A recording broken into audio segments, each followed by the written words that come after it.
Hello ಸ್ನೇಹಿತರೆ, ಎಲ್ಲರಿಗೂ ನಮಸ್ಕಾರ. ಇದು ಬಂದು ಶುಕ್ರವಾರದ ವ್ಲಾಗ್ ಆಗಿರುತ್ತೆ. ನೋಡಿ, ನನ್ನ ರೊಟೀನು ಬೆಳಗ್ಗೆ 5 ಗಂಟೆಗೆ ಸ್ಟಾರ್ಟ್ ಆಯಿತು. ಮಾಮೂಲಿ ನಾನು ಡಿಟಾಕ್ಸ್ ಡ್ರಿಂಕನ್ನು ಪ್ರಿಪ್ರೇಷನ್ಗೆ ಬಿಸಿಗೆ ಇಟ್ಟಿದ್ದೀನಿ. ಈಗ ಎಲ್ಲ ಪೂರ್ತಿ ಅಪ್ಟು ಕಸ ಗುಡಿಸಿ ನೆಲ ಎಲ್ಲ ಒರೆಸ್ಕೊಂಡಿದ್ದಾಯಿತು. ಬಾಗಿಲಿಗೆ ರಂಗೋಲಿ ಹಾಕ್ತಾಯಿದ್ದೀನಿ. ನನ್ನ ಶುಕ್ರವಾರದ ರಂಗೋಲಿ ನೋಡಿ ಈ ರೀತಿ ಇತ್ತು, ಬಾಗಿಲಲ್ಲಿ ಹಾಕಿದ್ದು. ರಂಗೋಲಿ ಹಾಕೋದೇ ಒಂಥರ ಖುಷಿ ಅನಿಸುತ್ತೆ ನೋಡಿ. ನಿಮಗೂ ಕೂಡ ಇಷ್ಟ ಆಗುತ್ತೆ ಅಂದ್ಕೊಂಡಿದ್ದೀನಿ ಈ ರಂಗೋಲಿ. ರಂಗೋಲಿ ಹೇಗಿತ್ತು ಅಂತ ಕಮೆಂಟ್ ಸೆಕ್ಷನಲ್ಲಿ ಕಮೆಂಟ್ ಮಾಡೋದನ್ನು ಮರಿಬೇಡಿ. ತುಂಬ ಈಸಿ ಈ ಥರದ ರಂಗೋಲಿ ಎಲ್ಲ. ನೋಡಿ ಎಷ್ಟು ಚೆನ್ನಾಗಿ ಕಾಣಿಸ್ತಾ ಇದೆ ಅಂತಂದರೆ ಬಾಗಿಲಿಗೆ ತುಂಬಾ ಚೆನ್ನಾಗಿ ಕಾಣಿಸ್ತಾ ಇದೆ ನೋಡಿ. ಈ ರೀತಿ ಬಂದಿದೆ. ಹೀಗೆ ಒಂದು ಸಿಂಪಲ್ ಆದಂಥ ರಂಗೋಲಿನ ಹಾಕಿದ್ದಾಯಿತು ನೋಡಿ. ಅರ್ಲಿಂಗ್ ಮಾರ್ನಿಂಗು ನಾನು ಎದ್ದೇಳೋದು ಎಷ್ಟು ಕತ್ತಲೆ ಇರುತ್ತೆ ಅಂದರೆ ಮನೆ ಹತ್ರ ಸ್ವಲ್ಪ ಭಯನೇ ಆಗುತ್ತೆ ಆಚೆ ಈಚೆ ಎಲ್ಲ. ಹಾಗಾಗಿ ಯಾರಾದರೂ ಎದ್ದಿದ್ರೆ ಮಾತ್ರ ನಾನು ಆಚೆಗಡೆ ಬರೋದು. ಇವತ್ತು ನನ್ನ ಮಗಳು ಎದ್ದಿದ್ಲು, ದೊಡ್ಡವಳು. ಅವಳು ವಿಡಿಯೋ ಕ್ಲಿಪ್ಪಿಂಗ್ ತಗೊಂಡಿದ್ದಾಳೆ. ಎಲ್ಲ ಕೆಲಸ ಮುಗೀತು ನೋಡಿ. ಇವಾಗ ಫ್ರೆಶ್ ಅಪ್ ಕೂಡ ಆಗಿ ಬಂದೆ. ಈಗ ಮಾಮೂಲಿ ಪೂಜೆಗೆಲ್ಲ ರೆಡಿ ಮಾಡ್ಕೊಳ್ತೀನಿ ನೋಡಿ. ಸ್ನಾನ ಮುಗಿಸಿ ಬರೋದ್ರಷ್ಟೊತ್ತಿಗೆ 6:15 6:30 ಇಷ್ಟು ಬೆಳಕಾಗಿರುತ್ತೆ ಆಲ್ರೆಡಿ. ಇವಾಗ ಬಂದು ನೋಡಿ, ಕಿಟಕಿ ಕೂಡ ಈ ಕಡೆದು ನಾನು ಡೈಲಿ ಈ ಕಡೆ ಕಿಟಕಿನ ಬಿಚ್ತಾ ಇರ್ತೀನಿ ಮೂರೂ. ಯಾಕಂದರೆ ಸೂರ್ಯ ಹುಟ್ಟಿದ ತಕ್ಷಣ ಮನೆ ಒಳಗಡೆ ಸೂರ್ಯನ ಕಿರಣಗಳು ಬರುತ್ತೆ. ತುಂಬ ಚೆನ್ನಾಗಿ ಗಾಳಿ ಕೂಡ ಬೆಳಕು ಎಲ್ಲ ಕವರ್ ಆಗುತ್ತೆ ಈ ಕಿಟಕಿನಲ್ಲಿ. ಹಾಗಾಗಿ ಎದ್ದ ತಕ್ಷಣ ನಾನು ಅಂದರೆ ಒಂದು ಸ್ವಲ್ಪ ಹೊತ್ತು ಟೈಮ್ ಕಳೆದ್ಮೇಲೆ, ಬೆಳಕಾದ್ಮೇಲೆ ಈ ಕಿಟಕಿನ ಓಪನ್ ಮಾಡ್ಕೊಳ್ತೀನಿ. ಇವಾಗ ನೋಡಿ ಓಪನ್ ಮಾಡಿ ದೇವ್ರ ಮನೆಗೆ ಹೋಗಿ ದೇವ್ರದ್ದು ಹೂವು ಎಲ್ಲ ತೆಗೆದು ಎಲ್ಲ ಕ್ಲೀನ್ ಮಾಡಿಕೊಂಡು ಆಚೆ ಗಾರ್ಡನಲ್ಲಿ ಬಂದು ಹೂವು ಕೂಡ ಬಿಡಿಸ್ಕೊಂಡಿದ್ದೀನಿ ನೋಡಿ. ಈ ಲೈಟ್ ಪಿಂಕ್ ಕಲರ್ ದಾಸವಾಳ ತುಂಬ ಅಂದರೆ ತುಂಬ ಸಿಗ್ತಾ ಇದ್ದಾವೆ. ಮಸ್ತು ಹೂವು ಆಗುತ್ತೆ ಪೂಜೆಗಂತೂ. ಇವಾಗ ನೋಡಿ, ಬೆಳಗಿನ ವಾತಾವರಣ ಈ ರೀತಿ ಇರುತ್ತೆ ನಮ್ಮ ಮನೆ ಹತ್ರ. ತುಂಬಾ ಚೆನ್ನಾಗಿರುತ್ತೆ ವಾತಾವರಣ. ಅಕ್ಕಿ ಪಕ್ಷಿಗಳು ಚಿಲಿಪಿಲಿ ಅಂತಿರುತ್ತೆ. ಅದನ್ನು ಕೇಳೋದೇ ಒಂದು ಖುಷಿಯಾಗುತ್ತೆ ನೋಡಿ. ಈಗ ಹೂವು ಎಲ್ಲ ತಂದು ದೇವರಿಗೆ ಇಟ್ಟು ಪೂಜೆ ಕೂಡ ಕಂಪ್ಲೀಟ್ ಮಾಡ್ಕೊಳ್ತಾ ಇದ್ದೀನಿ ನೋಡಿ. ಮನೆಯಲ್ಲಿ ಬೆಳಗ್ಗೆ ಬೇಗ ಪೂಜೆ ಆಗಿಬಿಟ್ರೆ ನಿಜವಾಗ್ಲೂ ಅದೊಂದು ಒಂಥರ ಪಾಸಿಟಿವ್ ಎನರ್ಜಿ ಬರ್ತಾ ಇರುತ್ತೆ. ಬೇಗ ಪೂಜೆ ಮುಗಿಸ್ಕೊಂಬಿಟ್ರೆ ಎಲ್ಲ ಕೆಲಸ ಮುಗ್ದಷ್ಟು ಸಮಾಧಾನ ಅಂತ ಅನಿಸುತ್ತೆ ನೋಡಿ. ನಂದು ಪೂಜೆ ಕೂಡ ಆಯಿತು. ನಾನು ಪ್ರತಿನಿತ್ಯನೂ ಹೀಗೆ ಗಂಟೆ ಇಲ್ದಲೇ ಪೂಜೆ ಮಾಡೋದಕ್ಕೆ ನೋಡಿ. ಟೈಮ್ ಬಂದು ಇನ್ನು 6:40 ಗಂಟೆ ಇಲ್ದಲೇ ಪೂಜೆನೇ ಮಾಡಲ್ಲ ನಾನು. ಸರಿ, ಪೂಜೆ ಎಲ್ಲ ಮುಗೀತು. ಪೂಜೆ ಮುಗಿದ್ಮೇಲೆ ನಾವು ಶುಕ್ರವಾರ ದಿನ ಗೋಸಲ ಚನ್ನಬಸವೇಶ್ವರ ಸ್ವಾಮಿ ಅಂದರೆ ಗುಬ್ಬಿಯಪ್ಪನ ಟೆಂಪಲ್ಗೆ ಹೋಗಿದ್ವಿ. ಬೇಗ ಎದ್ದಿದ್ವಲ್ವ, ಕೆಲಸ ಎಲ್ಲ ಮುಗ್ದಿತ್ತು, ಹೋಗಬೇಕು ಅಂತ ಅನ್ನಿಸ್ತು. ಹಾಗಾಗಿ ನಾನು ಮತ್ತು ನನ್ನ ಮಗಳು ಕೂಡ ರೆಡಿಯಾಗಿದ್ಲು. ಅವಳನ್ನು ಕರ್ಕೊಂಡು ಹೋಗ್ತಾಯಿದ್ದೀನಿ ನೋಡಿ. ಇದು ಬಂದು ನಮ್ಮ ಶ್ರೀ ಗುಬ್ಬಿಯಪ್ಪ ಗೋಸಲ ಚನ್ನಬಸವೇಶ್ವರ ಸ್ವಾಮಿ ನೋಡಿ. ಎಷ್ಟು ಚೆನ್ನಾಗಿದೆ ದೇವಸ್ಥಾನ ಅಂತಂದರೆ ನೋಡಿ. ನಾನು ಒಳಗಡೆ ಹೋಗ್ತಾಯಿದ್ದೀನಿ.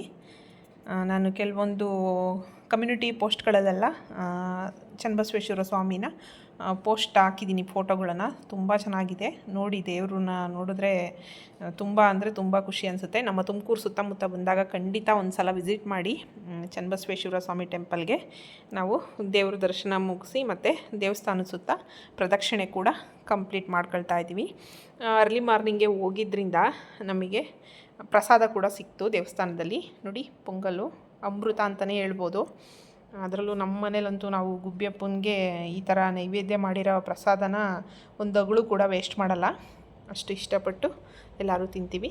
ಸರಿ, ದೇವಸ್ಥಾನದಿಂದ ಬಂದ್ವಿ. ಅಷ್ಟೊತ್ತಿಗೆ ನಮ್ಮ ಮನೆಯವರು ಕೂಡ ಎದ್ದಿದ್ದರು, ನನ್ನ ಚಿಕ್ಕ ಮಗಳು ಕೂಡ ಎದ್ದಿದ್ಲು. ಹಾಗಾಗಿ ಹಾಲನ್ನು ಕಾಯೋಕ್ಕೆ ಬಿಸಿಗಿಟ್ಕೊಳ್ತಾ ಇದ್ದೀನಿ. ತುಂಬ ಚೆನ್ನಾಗಿ ಕೆನೆ ಬರುತ್ತೆ. ಇದು ಆರೆಂಜ್ ಕಲರ್ ಪ್ಯಾಕೆಟ್ದೆ ಹಾಲು ನಾವು ಯೂಸ್ ಮಾಡೋದು. ಅದರಲ್ಲೇ ತುಪ್ಪ ಎಲ್ಲ ನಾನು ಬೆಣ್ಣೆ ಕೂಡ ತೆಗೆದು ತುಪ್ಪ ಮಾಡ್ಕೊಳ್ತೀನಿ. ಇನ್ನು ತಿಂಡಿಗೆ ಬಂದು ಇಡ್ಲಿ ಸಾಗು ಮಾಡ್ಕೊಂಡಿದ್ದೆ ಮತ್ತು ಚಟ್ನಿ ಕೂಡ ಮಾಡ್ಕೊಂಡಿದ್ದೆ. ತಟ್ಟೆ ಇಡ್ಲಿ ಮಾಡಿದ್ವಿ ನೋಡಿ. ಇಡ್ಲಿಗೆ ಎಲ್ಲ ರೆಡಿ ಮಾಡ್ತಾಯಿದ್ದೀನಿ.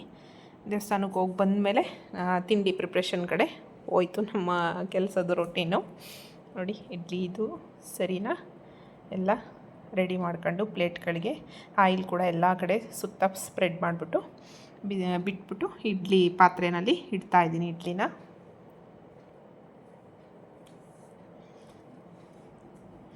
ನನ್ನ ರೊಟೀನ್ ನಿಮಗೆಲ್ಲ ಇಷ್ಟ ಆಗ್ತಾ ಇದೆಯಾ? ಇಷ್ಟ ಆದರೆ ಕಮೆಂಟ್ ಸೆಕ್ಷನಲ್ಲಿ ಕಮೆಂಟ್ ಮಾಡಿ ನೋಡಿ. ಇಡ್ಲಿನೆಲ್ಲ ನೀಟಾಗಿ ಈ ರೀತಿ ಸೌಟು ಚಿಕ್ಕು ತೊಗೊಂಡ್ಬಿಟ್ಟಿದೆ, ಹಾಗಾಗಿ 3-4 ಸೌಟ ಹಾಕ್ಕೊಳ್ತಾ ಇದ್ದೀನಿ.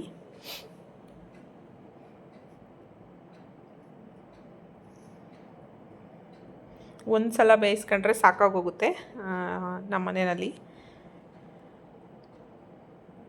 ನೋಡಿ, ಸ್ಟ್ಯಾಂಡಿಗೆ ಈ ರೀತಿ ನೀಟಾಗಿ ಜೋಡಿಸ್ಕೊಳ್ತಾ ಇದ್ದೀನಿ. ಇಡ್ಲಿ ಸ್ಟ್ಯಾಂಡಿಗೆ ಮಾಮೂಲಿ ಗುಂಡು ಇಡ್ಲಿ ಮಾಡ್ತೀವಲ್ವ, ಆ ಪಾತ್ರೆನಲ್ಲೇ ನಾನು ತಟ್ಟೆ ಇಡ್ಲಿ ಕೂಡ ಮಾಡ್ಕೊಳ್ಳೋದು. ಅದನ್ನು ಗುಂಡು ಇಡ್ಲಿದು ಪ್ಲೇಟ್ಗಳಿರುತ್ತಲ್ಲ ಅದನ್ನು ರಿಮೂವ್ ಮಾಡಿಬಿಟ್ಟು ಅದರೊಳಗಡೆ ಈ ತಟ್ಟೆ ಇಡ್ಲಿ ಸ್ಟ್ಯಾಂಡನ್ನು ಇಟ್ಟು ಕ್ಲೋಸ್ ಮಾಡಿದ್ರೆ ಚೆನ್ನಾಗಿ ಬೇಯ್ಕೊಳ್ಳುತ್ತೆ ಇಡ್ಲಿ. ನೋಡಿ, ಈ ರೀತಿ ಎಲ್ಲವನ್ನೂ ನೀಟಾಗಿ ಜೋಡಿಸ್ಕೊಂಡು ಈಗ ಇಡ್ಲಿ ಪಾತ್ರೆಯಲ್ಲಿ ಇಟ್ಕೊಳ್ತಾ ಇದ್ದೀನಿ. ನೋಡಿ, ನೀರು ಹಾಕಿದ್ದೀನಿ. ನೀರು ಚೆನ್ನಾಗಿ ಮಳ್ತಾ ಇತ್ತು ಆಲ್ರೆಡಿ. ಅದಕ್ಕೆ ಇವಾಗ ತಟ್ಟೆ ಇಡ್ಲಿ ಸ್ಟ್ಯಾಂಡನ್ನು ಇಟ್ಟು ಕ್ಲೋಸ್ ಮಾಡ್ತಾಯಿದ್ದೀನಿ. ನೋಡಿ, ಚಟ್ನಿ ಕೂಡ ರೆಡಿ ಮಾಡಿದ್ಲು ನನ್ನ ಮಗಳು. ಚಟ್ನಿ ಮಾಡಿದ್ದು, ನಾನು ಸಾಗು ಮಾಡಿದ್ದು.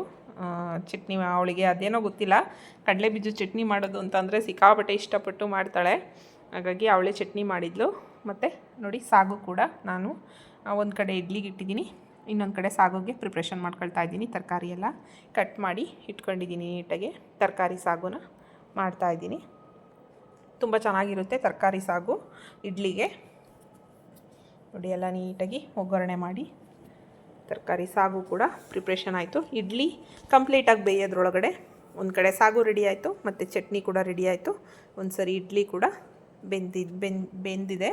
ಅದನ್ನು ನೋಡಿ ಇವಾಗ ತಗೊಳ್ತಾ ಇದ್ದೀನಿ. ಈಗ ಸಾಗು ಕೂಡ ರೆಡಿಯಾಗಿತ್ತು. ಅದಕ್ಕೆ ಹಸಿ ತೆಂಗಿನಕಾಯಿ ತುರಿನೂ ಮತ್ತು ಕೊತ್ತಂಬರಿ ಸೊಪ್ಪು ಎರಡನ್ನೂ ಲಾಸ್ಟಲ್ಲಿ ಹಾಕ್ಕೊಂಡು ನೀಟಾಗಿ ಮಿಕ್ಸ್ ಕೊಡ್ತೀನಿ. ಕೊತ್ತಂಬರಿ ಸೊಪ್ಪು ಹಸಿ ಕಾಯಿ ಹಾಕಿದ್ದೀನಿ.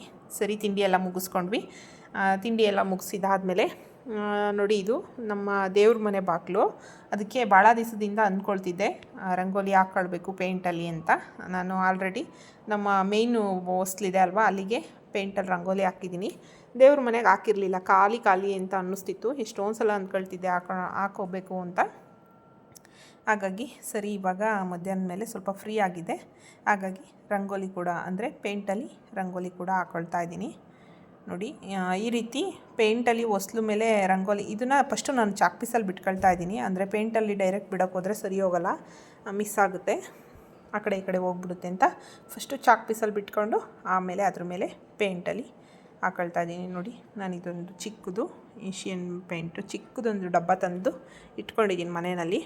ಅದರಲ್ಲಿ ನೀಟಾಗಿ ಮಾಮೂಲಿ ಮಕ್ಕಳೆಲ್ಲ ಪೇಂಟಿಂಗ್ ಎಲ್ಲ ಮಾಡ್ತಾರಲ್ಲ ಬ್ರಷು, ಅದರಲ್ಲಿ ಬಿಡ್ತಾಯಿದ್ದೀನಿ ನಾನು ಆ ರಂಗೋಲಿನ. ಅದು ನೋಡಿ, ತುದಿ ಸಣ್ಣ ಇರುತ್ತಲ್ವ, ಅದರಲ್ಲಿ ಬಿಟ್ಟರೆ ಸಣ್ಣ ಬರುತ್ತೆ ಚೆನ್ನಾಗಿ. ಮತ್ತು ಬಡ್ಸ್ ಬರುತ್ತೆ ಅಲ್ವಾ, ಕಿವಿ ಕ್ಲೀನ್ ಮಾಡ್ಕೊಳ್ಳೋ ಅಂಥ ಬಡ್ಸು, ಅದರಲ್ಲಿ ಕೂಡ ಬಿಡ್ಬೋದು. ನೋಡಿ, ಈ ರೀತಿ ಬ್ರಷಲ್ಲಿ ಬಿಟ್ಟರೆ ಇನ್ನೂ ಬೆಸ್ಟ್ ಅಂತ ಅನ್ನಿಸ್ತು. ಮಕ್ಕಳ ಹತ್ರ ಇನ್ನೇನು ಇದ್ದೇ ಇರುತ್ತೆ, ಏನಾದರೂ ಕಲರ್ಸ್ ಎಲ್ಲ ಮಾಡಲಿಕ್ಕೆ ತಂದು ಇಟ್ಕೊಂಡಿರ್ತಾರಲ್ವ, ಅದರಲ್ಲಿ ಕೂಡ ಬಿಡ್ಬೋದು. ನೋಡಿ, ಒಂದು ಸೈಡಿಂದ ಬಿಟ್ಟಿದ್ದೀನಿ. ಎಷ್ಟು ಚೆನ್ನಾಗಿ ಕಾಣಿಸ್ತಾ ಇದೆ ಅಂತ. ಪೂರ್ತಿ ಕಂಪ್ಲೀಟ್ ಆದಮೇಲೆ ತುಂಬಾ ಚೆನ್ನಾಗಿ ಕಾಣಿಸುತ್ತೆ.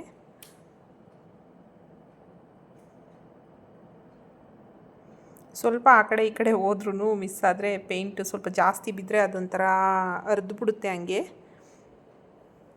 ನೋಡಿ, ಎಷ್ಟು ಸಣ್ಣಕ್ಕೆ ಚೆನ್ನಾಗಿ ಬರ್ತಾಯಿದೆ.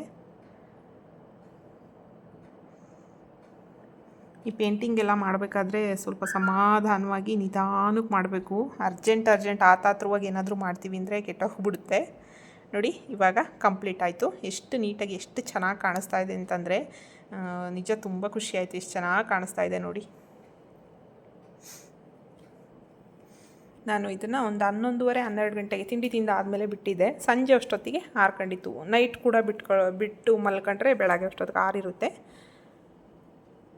ಇನ್ನು ಬೆಳಗ್ಗೆ ಪೂಜೆ ಆದಮೇಲೆ ಅಷ್ಟು ಯಾರೂ ದೇವ್ರ ಮನೆಗೆ ಓಡಾಡಲ್ಲ ಅಲ್ವಾ, ಆ ಟೈಮಲ್ಲಿ ನಾನು ಇದನ್ನು ರಂಗೋಲಿನ ಬಿಟ್ಟಿದ್ದೀನಿ. ಇದಾದಮೇಲೆ ಮನೇಲಿ ಒಳಗಡೆ ಕೆನೆ ಇತ್ತು. ಕೆನೆನ ಬೆಣ್ಣೆ ತೆಗ್ದಿರಲಿಲ್ಲ, ನಾನು ಹಂಗೆ ಸ್ಟೋರ್ ಮಾಡಿ ಇಟ್ಕೊಳ್ತೀನಲ್ವ, ನನ್ನ ವೀಡಿಯೋಗಳಲ್ಲೆಲ್ಲ ನೋಡಿರ್ತೀರ. ಹಾಗೆ ಬೆಣ್ಣೆ ಕೂಡ ತೆಗೆದು ಸಾಂಬಾರಿಗೆ ಕೂಡ ರೆಡಿ ಮಾಡ್ಕೊಳ್ತಾ ಇದ್ದೀನಿ. ನೋಡಿ, ಒಂದು ಕಡೆ ಎಲ್ಲ ಕುಕ್ಕರಿಗೆ ಬೇಳೆ ಕೂಗಿಸ್ಕೊಳ್ಳೋಣ ಅಂಥೇಳಿ ತರಕಾರಿ ಸಾಂಬಾರು ಮಾಡ್ತಾಯಿದ್ದೀನಿ. ಒಂದು ಕಡೆ ಅನ್ನಕ್ಕೆ ಇಟ್ಟಿದ್ದೀನಿ, ಮತ್ತು ಸಾಂಬಾರಿಗೆ ಒಗ್ಗರಣೆಗೆ ರೆಡಿ ಮಾಡ್ಕೊಂಡಿದ್ದೀನಿ ಎಲ್ಲ. ಒಂದೊಂದೇ ಕೆಲಸಗಳು ಅಪ್ ಟು ಬೆಳಗ್ಗೆಯಿಂದ ಸಂಜೆವರೆಗೂ ಬ್ಯಾಕ್ ಟು ಬ್ಯಾಕ್ ಇದ್ದೇ ಇರುತ್ತೆ ಮನೆಯಲ್ಲಿ. ಹೆಣ್ಮಕ್ಳಿಗೆ ಏನು ಮಾಡೋಂಗಿಲ್ಲ, ಕೆಲಸ ಇದ್ದೇ ಇರುತ್ತೆ. ನೋಡಿ, ಇದು ಬೆಣ್ಣೆ ಹೋದ ಸಲ ಕೆನೆದು ತೆಗೆದಿಟ್ಟಿದ್ದು, ಅದರಲ್ಲಿ ರೊಟ್ಟಿಗೆಲ್ಲ ಹಾಕೊಂಡು ತಿಂದು ಅದರಲ್ಲೇ ಬಿಟ್ಬಿಟ್ಟಿದ್ದಾರೆ ಸ್ಪೂನು. ಈಗ ಅಪ್ ಟು ಪೂರ್ತಿ ತುಪ್ಪ ಕಾಯಿಸ್ಕೊಳ್ತಾ ಇದ್ದೀನಿ. ಅದನ್ನು ಬೆಣ್ಣೆ ಹಳೇದೂ ಮತ್ತು ಈಗ ಹೊಸ್ದಾಗಿ ತೆಗ್ದಿರೋ ಅಂಥದ್ದನ್ನು ತುಪ್ಪ ಕಾಯಿಸ್ಕೊಳ್ತಾ ಇದ್ದೀನಿ. ಒಂದು ಕಡೆ ಸಾಂಬಾರು ಕೂಡ ತರಕಾರಿ ಎಲ್ಲ ಬೇಯ್ತಾ ಇದೆ. ನೋಡಿ, ತುಪ್ಪ ಕಾಯಿಸ್ತಾ ಇದ್ದರೆ ಮನೆ ಒಳಗಡೆ ಎಲ್ಲ ಘಮ ಘಮ ಅಂತಿತ್ತು. ಮತ್ತು ಸೂಪರ್ ಮಾರ್ಕೆಟ್ಗೆ ಹೋಗಿ ಬಂದಿದ್ಲು ನನ್ನ ಮಗಳು. ಒಂದು ಸ್ವಲ್ಪ ಐಟಮ್ಗಳು ಕೆಲವೊಂದು ಖಾಲಿಯಾಗಿತ್ತು, ಅದನ್ನು ಕೂಡ ತಗೊಂಡು ಬರೋಕ್ಕೆ ಅಂತ ಹೇಳಿ ಅವ್ರ ಅಪ್ಪಾಜಿ ಜೊತೆ ಹೋಗಿದ್ಲು. ಅವಳು ತಗೊಂಡು ಬಂದು ಜೋಡಿಸ್ತಾ ಇದ್ದಾಳೆ ಅದನ್ನು. ನೋಡಿ, ಇದು ರುಚಿ ಗೋಲ್ಡು ಎಣ್ಣೆ. ನಾವು ದೀಪಕ್ಕೆ ಇದನ್ನೇ ಬಳಸೋದು. ದೀಪದ ಎಣ್ಣೆನ ಇಲ್ಲಿ ಸ್ಟೋರ್ ಮಾಡ್ಕೊಳ್ತೀವಿ. ಅಡುಗೆಗೆ ಬಂದು ನಾವು ಮಾಮೂಲಿ ಕಡಲೆಕಾಯಿ ಎಣ್ಣೆನ, ಪ್ಯೂರ್ ಕಡಲೆಕಾಯಿ ಎಣ್ಣೆನ ಬಳಸ್ತೀವಿ. ನೋಡಿ, ತುಪ್ಪ ಕೂಡ ಚೆನ್ನಾಗಿ ಕಾಯ್ದು ಕಲರ್ ಚೇಂಜಾಗಿ ಎಷ್ಟು ತಿಳಿಯಾಗಿದೆ ಅಂತ. ಈ ಥರ ತಿಳಿ ಆಗೋ ಥರ ಕಾಯಿಸ್ಕೊಂಡ್ರೆ ತುಪ್ಪ ಎಷ್ಟು ದಿನ ಆದರೂ ಕೆಟ್ಟೋಗಲ್ಲ. ನೋಡಿ, ನಾನು ತುಪ್ಪ ಕಾಯಿಸಿರೋದು ವಿಡಿಯೋ ಕೂಡ ನನ್ನ ಚಾನಲಲ್ಲಿದೆ.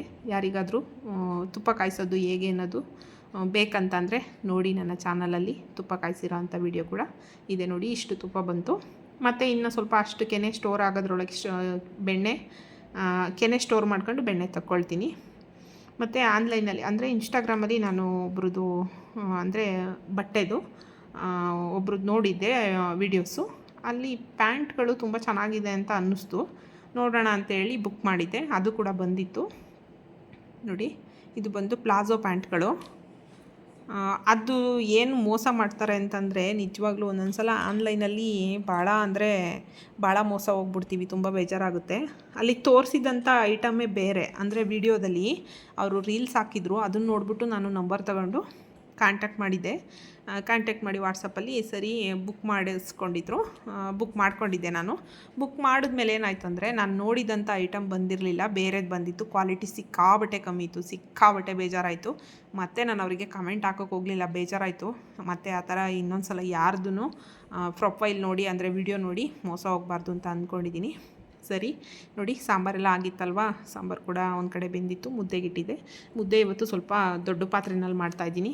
ಯಾಕಂದರೆ ಒಂದು ನಮ್ಮ ಸಂಜಯ್ ಮತ್ತು ಇನ್ನೊಬ್ಬರು ನಮ್ಮ ಓರ್ಗೀತಿ ಇದ್ದಾರಲ್ಲ, ಅವ್ರ ಅಳಿಯ ಇಬ್ಬರೂ ಸ್ವಲ್ಪ ಮೇಲ್ಗಡೆ ಸಿಂಟೆಕ್ಸ್ನ ತೊಳೆಯೋದಕ್ಕೆ ಅಂತೇಳಿ ಬಂದಿದ್ದರು. ಹಾಗಾಗಿ ಅವರು ಕೂಡ ಊಟಕ್ಕಿದ್ರಲ್ಲ, ಅವ್ರಿಗೂ ಸೇರಿಸಿ ಅಡುಗೆ ಮಾಡ್ಕೊಂಡಿದ್ದೆ. ನೋಡಿ, ನಮ್ಮ ಮನೆಯವರು ತೋಟದಲ್ಲಿ ಹಲಸಿನ ಹಣ್ಣಾಗಿತ್ತು. ಇನ್ನು ನಾನ್ ಸ್ಟಾಪ್ ಹಲಸಿನ ಹಣ್ಣು ಸಿಗ್ತಾನೆ ಇರ್ತವೆ. ಆ ಮರದಲ್ಲಿರೋ ಅಂಥ ಹಲಸಿನ ಹಣ್ಣು ಖಾಲಿ ಆಗೋವರೆಗೂ ನಾನ್ ಸ್ಟಾಪಾಗಿ ಸಿಗ್ತಾ ಇರ್ತವೆ. ಹಲಸಿನ ಹಣ್ಣು ಕುಯ್ದಿದ್ರು, ಅದನ್ನೆಲ್ಲ ತಿಂದ್ಕೊಂಡ್ವಿ. ನೋಡಿ, ಇಲ್ಲಿ ಇದೇನಪ್ಪ ಅಂತಂದರೆ ಸಂಜೆ ವರ್ಕೌಟ್ ಎಲ್ಲ ಮುಗೀತು. ವರ್ಕೌಟ್ ಮುಗಿದ್ಮೇಲೆ ನಾನೊಂದು ಸ್ವಲ್ಪ ಹೊತ್ತು ನಮ್ಮ ಮನೆ ಪಕ್ಕ ಹಿಂಗೆ ಲೇಔಟ್ ಇದೆ, ಅಲ್ಲಿ ಎಲ್ಲ ಕ್ರಿಕೆಟ್ ಆಡ್ತಾರೆ ನಮ್ಮ ಮನೆಯವರು. ನೋಡಿ, ಸಣ್ಣ ಮಕ್ಕಳು ಜೊತೆ ಸೇರ್ಕೊಂಡು, ಸಣ್ಣ ಮಕ್ಕಳೇನಲ್ಲ ಅವರು, ಆಲ್ಮೋಸ್ಟು ಅಲ್ಲೇ ಚೆನ್ನಾಗಿ ನೋಡಿ ನಮ್ಮ ಸಂಜಯ್ ಇವನು ಆಲ್ಮೋಸ್ಟ್ ನೋಡಿದ್ದೀರ ನನ್ನ ವೀಡಿಯೋಗಳಲ್ಲಿ. ಸಂಜಯ್ನ ಎಲ್ಲ ಕ್ರಿಕೆಟ್ ಆಡ್ತಾಯಿದ್ರು. ನಾನು ಅದನ್ನು ಹೋಗಿ ಸ್ವಲ್ಪ ವೀಡಿಯೋ ಕ್ಲಿಪ್ಪಿಂಗ್ ತಗೊಂಡು ಹಾಕಿದ್ದೀನಿ. ನೋಡಿ, ಎಷ್ಟು ಚೆನ್ನಾಗಿ ಆಟ ಆಡ್ತಾಯಿದ್ದಾರೆ.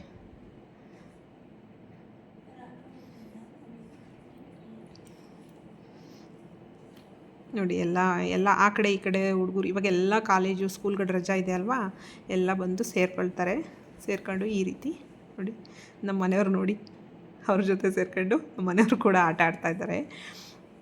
ನಿಜ, ಲೈಫ್ನ ಈ ರೀತಿಯೇ ಎಂಜಾಯ್ ಮಾಡಬೇಕು.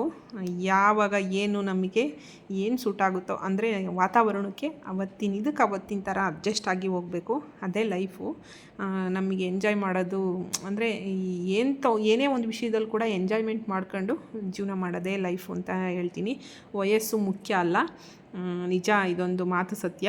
ಯಾವುದೇ ಇದಕ್ಕೆ ವಯಸ್ಸು ಮುಖ್ಯ ಅಲ್ಲ. ನೋಡಿ, ಈಗ ಎಷ್ಟು ಅವ್ರಿಗೂ ಒಂಥರ ಖುಷಿ, ಮತ್ತು ಕೂತಿತ್ತಲೇ ಕೂತು ಕೆಲಸ ಮಾಡಿ ಸ್ಟ್ರೈನ್ ಆಗಿರುತ್ತೆ. ಈ ಥರ ಫೀಲ್ ಆದಾಗ ಬಾಡಿ ಕೂಡ ಎಲ್ಲ ಫ್ರೀ ಆಗುತ್ತೆ, ಮೈಂಡ್ ಕೂಡ ಫ್ರೀ ಆಗುತ್ತೆ.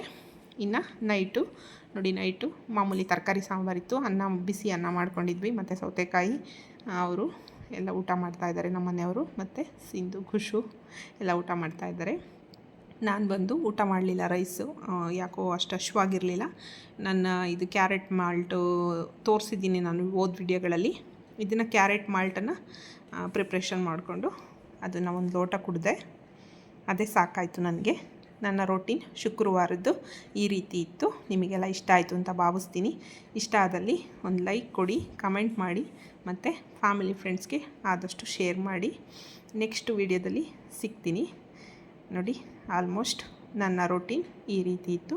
ಕಿಚನ್ ಕೂಡ ಎಲ್ಲ ನೀಟಾಗಿ ಕ್ಲೀನ್ ಮಾಡಿ, ಬೆಳಗ್ಗೆ ಶನಿವಾರ ಅಲ್ವಾ, ಶನಿವಾರಕ್ಕೆಲ್ಲ ಪೂರ್ತಿ ಶೆಲ್ಫೆಲ್ಲ ಕ್ಲೀನ್ ಮಾಡಿ ಪಾತ್ರೆಗಳನ್ನೆಲ್ಲ ನೀಟಾಗಿ ತೊಳೆದು ಮಾಮೂಲಿ ಡಿಟಾಕ್ಸ್ ಡ್ರಿಂಕಿಗೆ ಜೀರಿಗೆ ಮತ್ತು ಅಜ್ವಾಯಿನ ಮತ್ತು ನೆನೆಯೋಕೆ ಇಟ್ಟಿದ್ದೀನಿ. ಡೈಲಿ ನನ್ನ ರೋಟೀನಲ್ಲಿ ಇದು ಇದ್ದೇ ಇರುತ್ತೆ. ಥ್ಯಾಂಕ್ ಯು ಸೋ ಮಚ್ ಎಲ್ಲರಿಗೂ. ನೆಕ್ಸ್ಟ್ ವಿಡಿಯೋದಲ್ಲಿ ಸಿಗ್ತೀನಿ. ಬಾಯ್.